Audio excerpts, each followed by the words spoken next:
Welcome to Our Money Chats. You can reach us on Twitter at Our Money Chats. You can also email us, ourmoneychats@gmail.com. Today's topic is bullying in the workplace. I had a recent experience in my own workplace where a young lady just out of college has been spreading rumors about me and just speaking negatively about me. And it's not just me, because you have to remember that when somebody does something to someone, they're also doing it to many other people. And I found out that she's just been bad mouthing everyone and putting everyone in a bad light. But what she doesn't understand is that when she does this, other people are seeing how they are next. They are next in line to be badmouthed. The only negative about this, and the thing that seems to be slightly in her favor, is that she enjoys badmouthing people to stakeholders of influence. Stakeholders of influence being people like the senior management team. So she likes to make it look like she knows all this stuff about people, and she is the eyes and the ears of the office, and that they can rely on her to get all the information that they really need about others and who's really working and who isn't.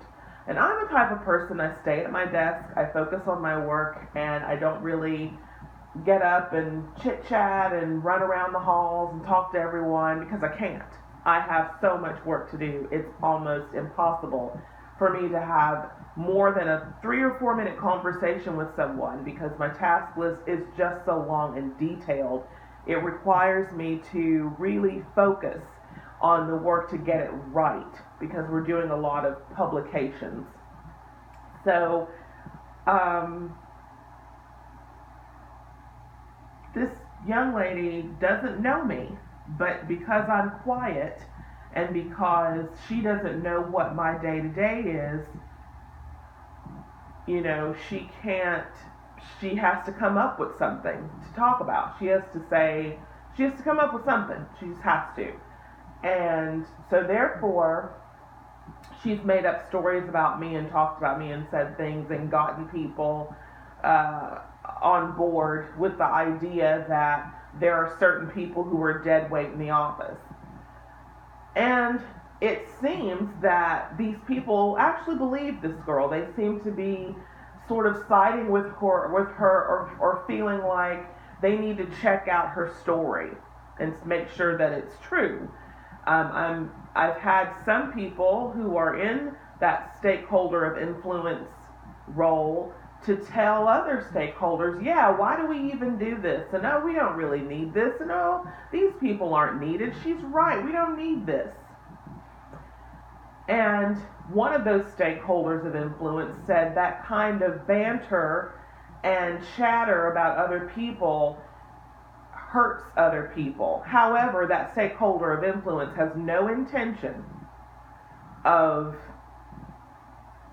making a change or asking that person to stop doing that, because that stakeholder is actually afraid of that young lady. They are afraid that she'll turn on them and say something. It's a very Twilight Zone-ish thing. There's an episode of the Twilight Zone where a little boy, every time he looks at someone, if he's angry with them, he can turn them into something very weird.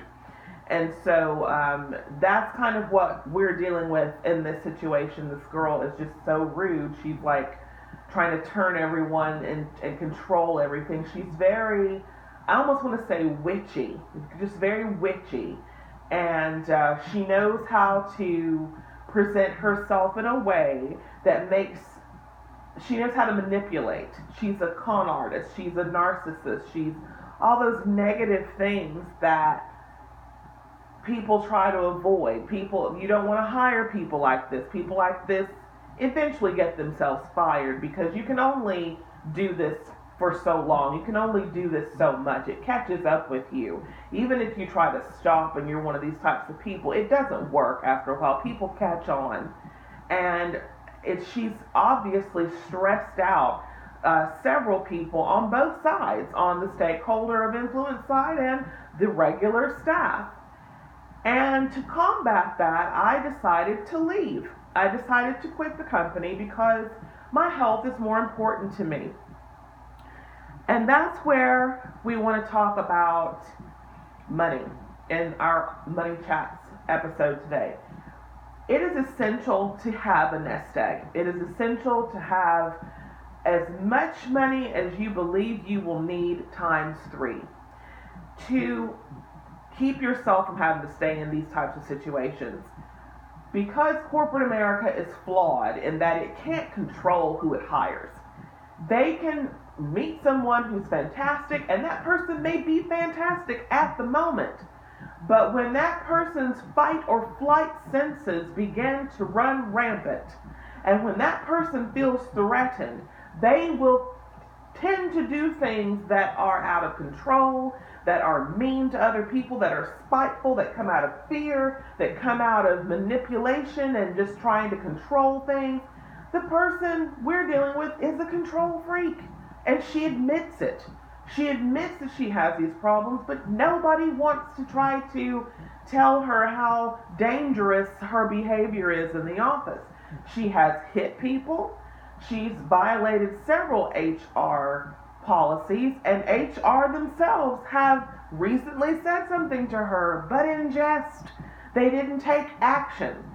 So, because of this, there's no change. And then when you are seeing situations like this in your office, if there's somebody or someone, if it's a CEO or even the person that sits next to you, when they are doing these very unprofessional things, and you see it's not going to change, you gotta go. You have to go. You can't stay and hope and wait for things to change, especially if it's been over a year.